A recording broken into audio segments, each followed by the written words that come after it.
If you clicked on this video, I presume you either want to start a business or make some kind of money. And if you watch a lot of content like this, I'm here to tell you there is like a 99% chance you're not going to do shit in your life when it comes to growing a business. Now, that is not out of ego, because I was the 99% out of chance. Everyone is. Anyone who watches this content, there is a disconnect, there's a wall, and you're in a pool of hundreds, thousands, millions of teen entrepreneurs that want to break out. And there's a single reason why no one breaks out. And that's what I want to cover in this video. Now, I don't mean to sound fugazi, like the Matrix shit. Like that's not what I'm trying to say. What I'm trying to say is once it starts clicking, it'll just be exponential. And I want to show you how to get it to start clicking. And it's not just you. The content creators in general are all bullshit. Like the issue I have with all these content creators nowadays is, yes, they've achieved some form of success in their life, but here's what they're going to show you. They show you the result. Well, the result, what is that going to do for me? I know that Teslas exist. I know that Elon Musk built billions of dollars of many companies, right? But for every big result, there is a sequence in small wins. And the sequence in small wins, people confuse for luck, when in reality, those are just small wins created by skill sets of which you've accumulated throughout the past. So that's the issue. Behind every sale I've ever closed, there's thousands of screw-ups that led me to actually make the right decision 5 times, say the right thing 5 times. That's basically what I want to cover in this video, as well as what am I actually doing in this video. Well, I'm going to be restarting completely from scratch. What I mean by this is I've had 2 companies that I've built over the years. One is a software company. It's called SubHub. It's for construction. That's completely irrelevant. Let's put that to the side. The other one is a marketing agency. It's called West Coast Media Management.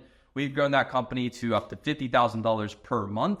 And since we started working on SubHub, we're more all in on that. That being said, software does not pay the bills until long down the line. It's a harder business model. So since we haven't put as much attention on that, the cash flow has gone a little bit down. So I want to bump up the cash flow. I want to bump up the money I'm putting in my pocket, because I'm going into Dubai this summer and I want to go do Dubai things in Dubai. So basically, what am I going to be breaking down in this series? I'm going to be completely restarting as if I had nothing to my name. I'm going to be spending like $100 total to invest into this company I'm going to be restarting. And I'm going to document in front of you on YouTube in a multi-episode series, me going from $0 to $10,000 per month in just 60 days.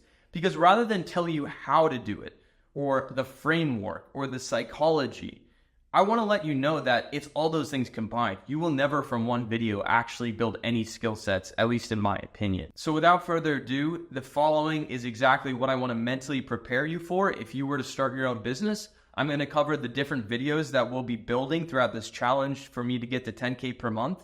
And ultimately, I just want you to understand where my brain would be at if I was restarting. Because I think the only way that you can collect any value from this video is taking my sort of analogies and ways of thinking and applying that to a lens in which you use to think when you're starting your own business. And finally, what did I mean at the beginning by 99% chance you will fail? After you watch this challenge, I ask, other than tutorials on specific things you need help with, never watch this kind of content again. The least productive parts of my life, I've watched tons of business content, and the most productive parts of my life, I hadn't watched a single piece of content in forever. From purely a brain standpoint, watching business content of people succeeding, you correlate with succeeding yourself. You thinking you succeeded makes you feel not the need to work. You feeling not the need to work because you think you succeeded means you won't work. If you don't work, you don't get shit done. You don't get shit done, you go fail and you go broke. We don't want you to go fail and broke. So watch this video, watch the other videos, and then delete YouTube. Please do yourself a favor. I'm being redundant. Let's just jump into it. Okay, so I'm going to get into a couple things you 100% need to understand. Whether it's starting a business, training for a marathon, like accomplishing something that's like halfway decent, the following is exactly what I want to ingrain in your brain right now. Okay, the first thing I want to cover is the myth of motivation. Okay, first I want to tell you a story I heard a little while ago. So there was this lady, and her name was Jane. And Jane, while she was great, very fun, very nice, she was like 85 years old, and she had Alzheimer's. And if you don't know, Alzheimer's, your brain starts getting a little bit foggy in terms of what you remember, and you can repeat yourself, even forget what people said or who people are. So this is Jane. So Jane was involved in an experiment. And in this experiment, they told Jane a very funny joke. So this is kind of how it broke down. If you were to create an index for how funny this joke was, Jane, when she first heard the joke, the first day, if we consider this day one, right? One day, the first time she heard the joke, she was laughing her ass off. She was out of 10 in the funny index. And I'm going to tie this into motivation in a second. Okay, so keep in mind in this like thought experiment, Jane can't remember anything. As in, if you tell her something, an hour later, she doesn't know it. First time Jane heard the joke, she was a 10 out of 10 in terms of how funny it was. Now, on the second day, she heard the joke. They told Jane the joke the next day. Well, Jane, she was at a 9. She still thought that was funny, right? Triggered something. She was at a 9. Something changed. Now, the third day in a row, they told Jane, and keep in mind, she didn't respond with, hi, you told me that yesterday, because she forgot about that. The third day in a row, she was at like a 4. And I think you see where we're going with this. The fourth day, she was at like a 2. And then right here, right, that chart right there, that's diminishing returns. So somewhere in Jane's brain, although she doesn't have a conscious memory, somewhere in Jane's brain remembered the joke. And of course, every single thought is connected to our brains and how we react with certain neurochemicals to that joke or to that sadness or to that happiness, etc. So to prove a point, Jane could not have the same psychological response to the joke over and over and over again. Even though she had Alzheimer's, she found it less funny. Now, I would like to extrapolate this in terms of motivation. Everyone has a hype up song, right? But their hype up song now wasn't the one 10 years ago, because their 10-year-old self's hype up song was Thrift Shop by Macklemore, and now you're listening to Family Ties by Baby Keem and Kendrick, you know? So I want to extrapolate this, not just jokes, but motivation in general. Let's say you have an ex, right? Let's say it was really emotional, still a little bit hurt from it, and that ex, you want to start the business, right? You want to be like, oh, look at the person I'll become, etc., right? The more you use that as motivation, the more you're going to be like Jane. As in, day one, you wake up, you pound your work, you're at a 10 out of 10 motivation. Day 2, you're still 9 out of 10, you're killing it, right? Now, all of a sudden, you've been just working because you're upset about your ex for 5 weeks, and you don't give a shit anymore because you're just like done. Like it doesn't pass your brain. So what happens? Well, if you build your business because of this, and this stops mattering after weeks, well, then you have no reason to continue to build your business. So if you build your business off of a certain kind of motivation, then that's going to get thinner. And as it gets thinner, you fall out of working. So regardless of you watching this content, what did I mean by the 99% fail rate? Well, you need some bedrock as motivation. You're not going to do it on your ex. You're not going to do it from some motivational video. You're not going to do it even for your mom who needs her rent paid for. You need something else, and this is what you need. You need to make it easy on yourself. Okay, so now we're going to go off a new equation, and this isn't going to be motivation. This is more discipline, but I don't really like that word. I think that word's dramatized in the entrepreneurial space, so I'm going to call it the burnout chart. And this is creating a system around staying consistent without burning out. So here's how it works. You got to pick your pain. Pain is 10, right? So if you hit pain 10, you burn out. So let's not hit that. Now there's pain 8, which is close to burnout, but you're not burned out. There's pain 6, which is like a normal day. And then there's pain 2, which is like, holy shit, I love what I do. I could wake up and not get paid and keep doing this work, right? I think you follow. So my goal as an entrepreneur is to do the most amount of days possible at the lowest pain possible. Ultimately, what is happiness? Well, to me, sometimes that is the lack of suffering. People have different versions of happiness. I think lacking of suffering is pretty cool sometimes. And don't get that confused with self-actualization, but purely in terms of things you don't want to do. No one wants to be up here. So let's just continue on with the thought experiment. Now, I am a very social person. Some maybe would call me an extrovert. So what do I like to do? I like to talk. I think you can notice that by me talking to you right now. So if I like to talk, and career option that might be pretty good for me, or a business option would be sales. So if I'm pretty good at sales, what is something that can generate me money and doing this talking thing? Well, one of those things is cold calls, right? So for me, what cold calls would look like is I would start maybe up here at an 8, right? I'm super nervous. I'm going to talk to strangers. Maybe they won't like me, right? So we're starting at an 8. And now I'm on day 2, right? But I start to get a little bit better at cold calls, maybe even a little bit confident at cold calls. So as I get a little bit better, I start going down, and all of a sudden it's been 2 weeks, and now I'm at a pain tolerance of 6, right? And I'm not saying it's going to be sunshines and rainbows. You still have assholes when you make cold calls, but maybe it starts to flatline around here, and every day ends up looking like a 5, which is completely doable. If every day you wake up, you're working at a 5 pain tolerance, you're getting good shit done, and you're going well. So that's great.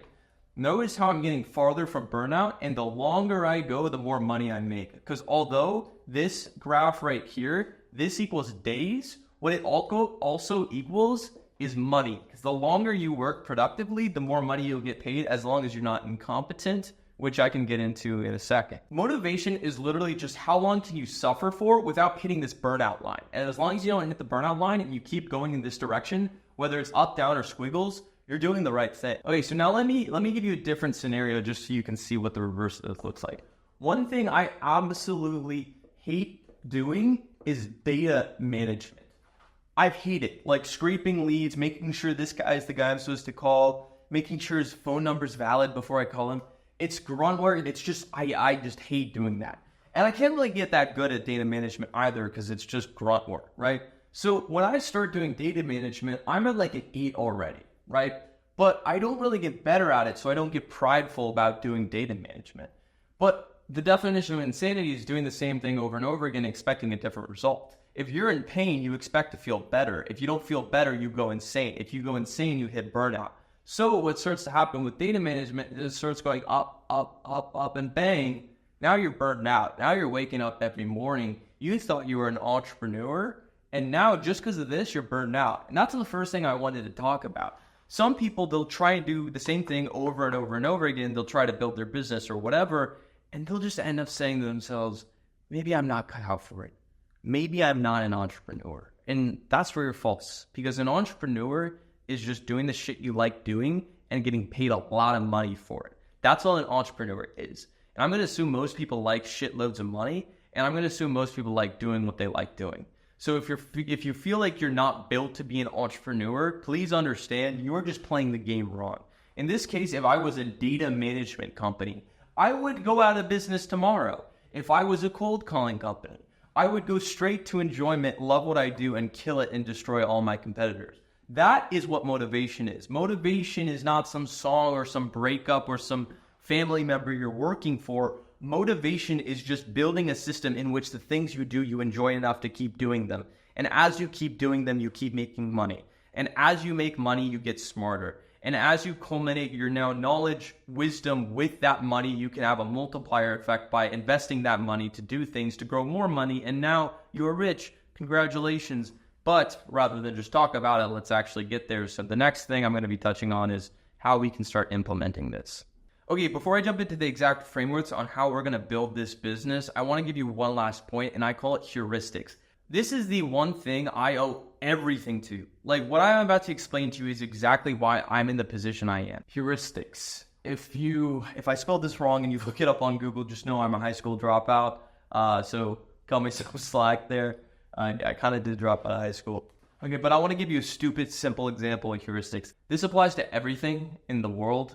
Like quite literally everything, but I'm just going to break it down in a sales example. So you're making cold calls. We're going to make 5 cold calls. So I'm going to create a little phone here. Okay, so here's heuristics. These are 5 different flip phones. I'm going to call them flip phones. Imagine them as phone calls, right? So typically on a phone call, what you're trying to do is convince someone to give you money. And if you're convincing someone to give you money, they're going to be pretty skeptical and ask a lot of questions before handing you their sweet, sweet cash. And if someone's going to hand you their cash, they're going to list a series of objections to you.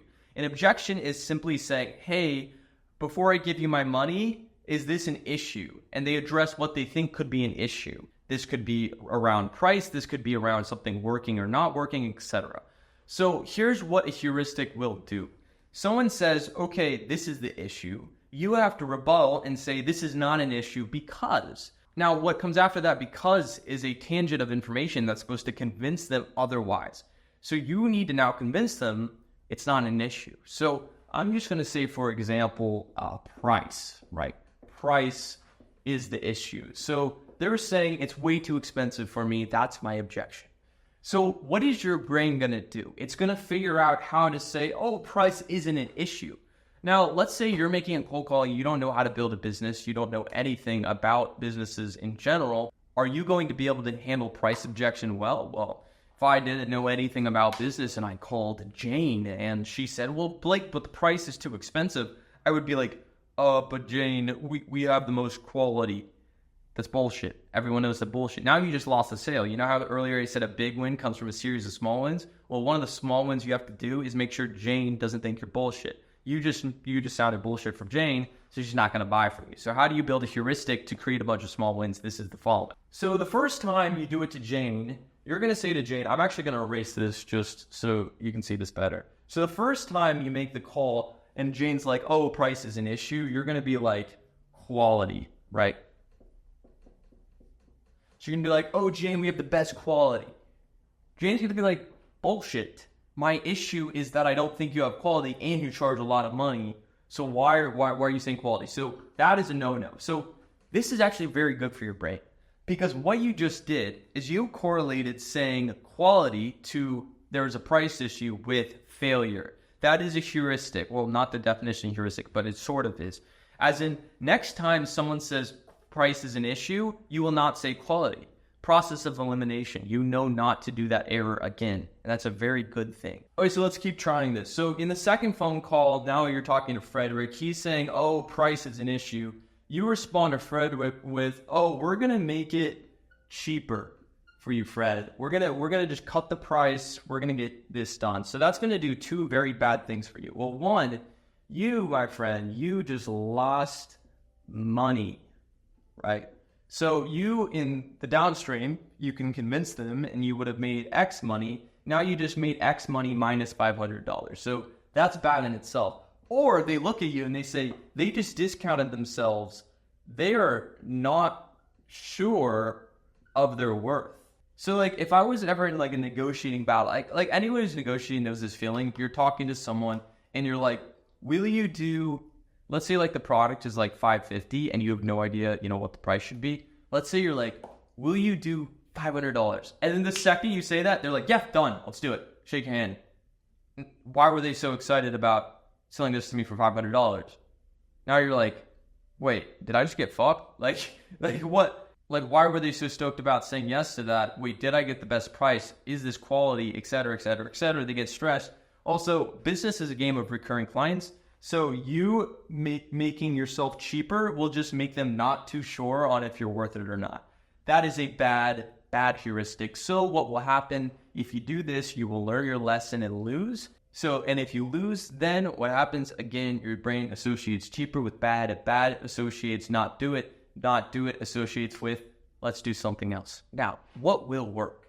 Well, imagine you do the same thing on the third and fourth call, right? They all fail. But eventually on a call, you do something right. Now, I'm going to erase some of this so I can show you the better example. So instead, what you're going to end up doing is breaking down with them the numbers. Okay, so I already explained how a heuristic in the context of doing something bad is you correlate the thing you did bad with it failing, failure with not doing it again, therefore you know what not to do. Now that works in reverse, doing something well, correlating that with success, and doing that to create success. Now I told you a little bit earlier about the small wins have to build for a big win to happen. Those small wins, like I said, those are heuristics. Those are just knowing what to say when, so you know you can stack 5 small wins together to get that big win. So let's show you what a small win looks like, and let's turn it into a big win based off a heuristic. Okay, so basically Jane, our friend Jane, she has an issue with price. So what are we going to do? Well, I'll tell you this, it's not what we just did a few seconds ago. First thing I'm going to say is she's right. It's expensive. I'm going to say, Jane, we are charging you $995 per month. That is every 30 days, 4 weeks. It goes by in the blimps. We're charging you so much money, Jane. Why would you ever do this? Why are you sitting on this call? Now, I wouldn't exaggerate that much, but I'd say, Jane, you're right, it's expensive. But regardless of it's expensive or not, we're not determining what's typically higher or lower than you spend on a daily basis. We're determining what makes sense for your business, Jane. So let's run the numbers. So we've talked about in this meeting here, Jane, that we want to get you 40 appointments 40 different appointments into your calendar. Well, we've already evaluated that we're going to be targeting an average order value of $300 because this service would cost $300 of what you're selling. So, Jane, those 40 appointments that we're going to get you, based off case studies, work we showed you we've done before, that's around $12,000 in revenue to your company, Jane. Now, of course, $12,000, that's just revenue. So we don't know what you're making bottom line yet. So let's review the bottom line of what you would be making. This $12,000, it only represents new customers, but obviously some come back, right? So if we were to say, Jane, what percent of new customers used to come back? 20? Okay, cool. 20% of new customers come back. So out of those 40 customers, we had 8 come back. 8 was a $300 average order value, is $2,400. So that's another $2,400 added, which equates to $14,400 in total revenue. So now we're talking, but you're right. You have costs, obviously. So what kind of costs? Well, you said after paying your nurses and after paying your cost of goods sold, you're at around a 60% margin. So, $14,400 times 60%, it was $8,640. So, now Jane, you're totally right. We're quite expensive. We're actually double the cost of the average person who does this. But regardless of that cost, which we'll get into in a second, Jane, this is the result to our service, and this is what you're seeing in bottom line. And we just backed this up with some case studies that I just showed you. So if we were to move this up here, let's write this number out again. That number is $8,640 that you're making a profit. But of course, we have a fee, as you have mentioned that you were concerned about. So let's subtract $995 from your profit, because we're cutting in, we're taking our cut from that. Even with that, that's looking at $7,645 in bottom line after our fee. So Jane, I get it. It's expensive, but 40 appointments with $300 average order value made you $12,000 with the $2,400 coming next month in new clients. Out of that $14,400 in revenue, Jane, you were running at a 60% margin, earning you $8,640 in profit. Now, all this profit we brought you, we felt like we could, get a little slice of the pie. So our little $995 fee cut out your profit to bring you a grand total of $6,645 of monthly profit just from our services. Now, Jane, let me ask you, if we could do just half of that, would this make sense to your business? Pause. I didn't close her just now. I didn't go for the close. I asked her a logical question that she will, of course, say yes to. But what I call that is a soft close. Now, I just asked her, like I said, if we can do half of this 7,000 number, does it make sense? She's going to say, yes, of course. If you can bring me 1,000 in profit, it makes sense. Let alone 3,300, half of this, right? So she's going to say, well, yeah, it would make sense. Then you follow up. She just agreed. You already got her to agree to something. Get her to agree again. Go for the hard close. Great. Then you're ready to get started. Now, she just said yes to half. You're saying, great, ready to get started for this 7,600. Now it's a no-brainer for her to say yes. So great. You ready to get started? Sure. Let's do it. That, my friend, is how you go from, oh, I don't want to pay you, it's too expensive, to getting them to sign on the dotted line. You just took an objection. You just took a problem and made it so the problem is what got you the sale. We just went for the close because she identified a problem. I rebutted the problem with the numbers, something you can't argue. And again, it resulted in putting us in the position to have her give us her money. That, my friend, is sales. So anyways, this is one example of a heuristic that I have built. I have about 200 of these. And was it some book I read? Some YouTube video I watched? No. Was it something I was born with? No. It was literally just failing 500,000 times. It was failing over and over and over again. Constant failure. That's what built this. So I want to give you an example. What I just showed you was something that I've actually used in sales calls before. Now, all the other people on YouTube, they're going to show you, here's the result and here's how you get it. And they'll show you some Fugazi number. Call this many people, you make this many dollars, great.